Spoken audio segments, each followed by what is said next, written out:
Hello. So my name is Martin Bryant, and I'm going to be talking about surfing not sinking in a world of constant change. And we'll get to the surfing not sinking bit in a minute. What I do at the moment, by way of introduction, I am a consultant who works with technology companies and media companies. With media companies, I'm helping develop online publications in new ways, and with technology companies, I help, a lot of the time, I help them find the words to describe their often very complicated products to normal people, which is a really fun, interesting job.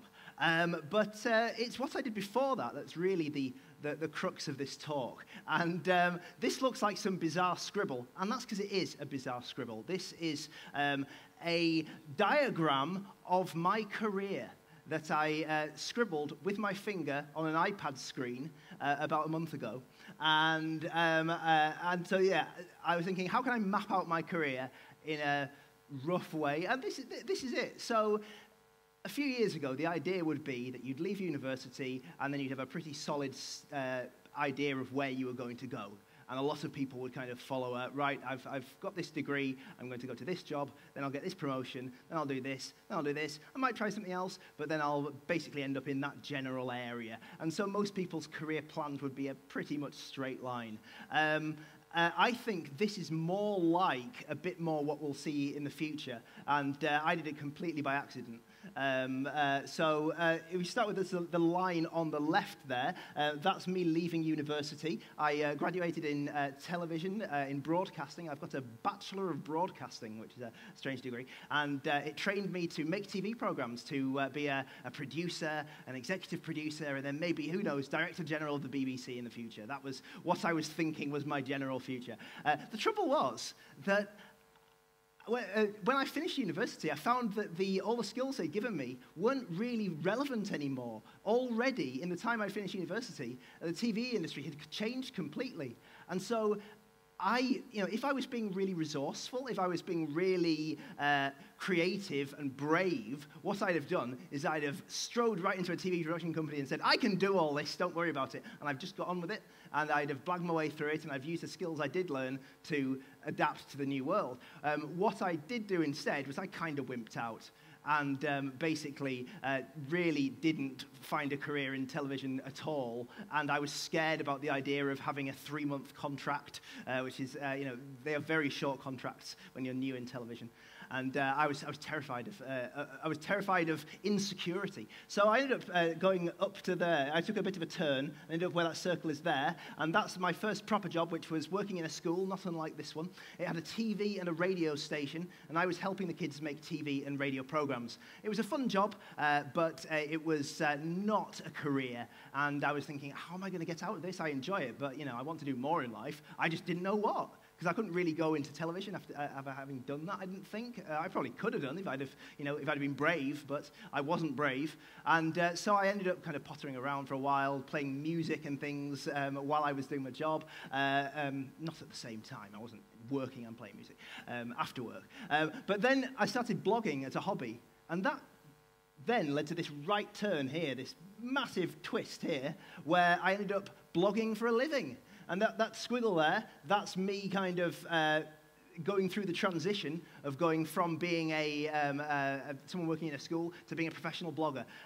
So I basically blogged day and night whenever I had a spare moment, and I won a Manchester Blog Award 10 years ago. And then I took, I went for a full-time job. So the one on the right there are those two. That split with the two circles. The one on the right is my job at Marketing Manchester, which is a company that helps promote Manchester to the world. So I was there writing for their website and running their social media.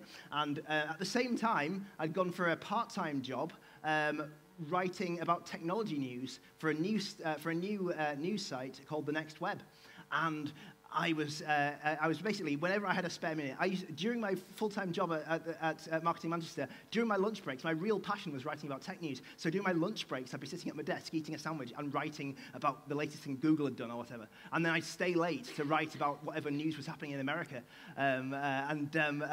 Absolutely loved that job. And it turned into a full-time job. So I ended up becoming full-time at The Next Web, worked my way up through 7 years to be editor-in-chief, running this team of journalists around the world from my Topher in Manchester, which was fun, and getting to go to all sorts of conferences and stuff. Really fun job, really exciting job. But after about 7 years, I want to do something different. You know, you can't do the same thing forever, and, you know, I was getting bored.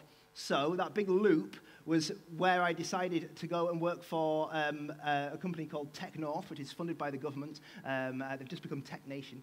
And what they did was they helped promote and develop the tech sector in the north of England. So I managed to get a bit more hands-on with the companies and help them a bit more directly. And then from there, I was thinking, well, what am I going to do next? And I thought, you know what?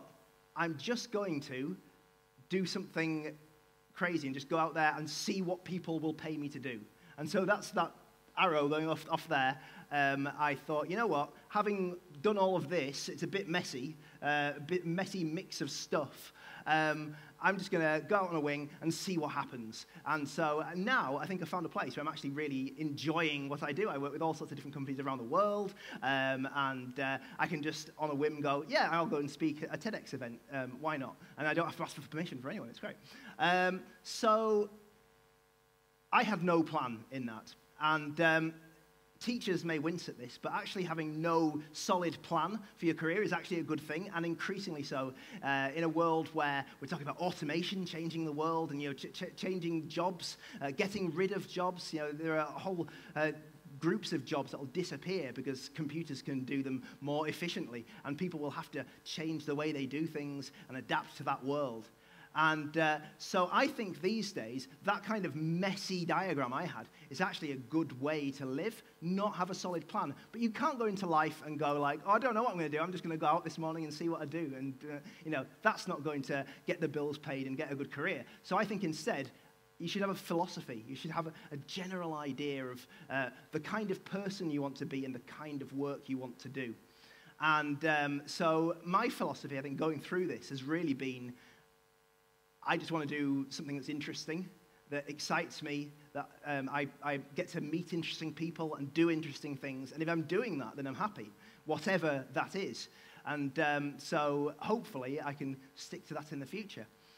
So my advice would be to have a philosophy rather than a career plan. And in shaping your philosophy, I think these are 3 important rules that I've learned in my career so far. And the first one is one that a lot of people say they wish they'd been told at a very early age. And if you're of school age in this room, this is the most important thing I think you'll learn from this talk, at least, is that everybody's making it up. Literally everybody out there, their career, they're just winging it. They don't know what they're doing a lot of the time, especially, you know, the most inspirational people in the world, you know, the people you might look to, I don't know, Elon Musk or someone who's doing all these amazing things. They're just making up. They didn't wake up one morning and go, I've suddenly realized the key to being an adult and having a successful career, and I'm going to go out and do it.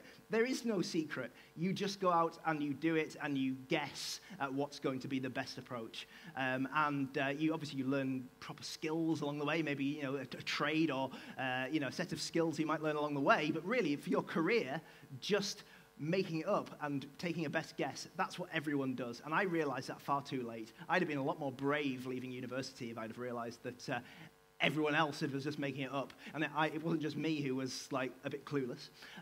Don't be scared. The world is going to change faster and faster and faster.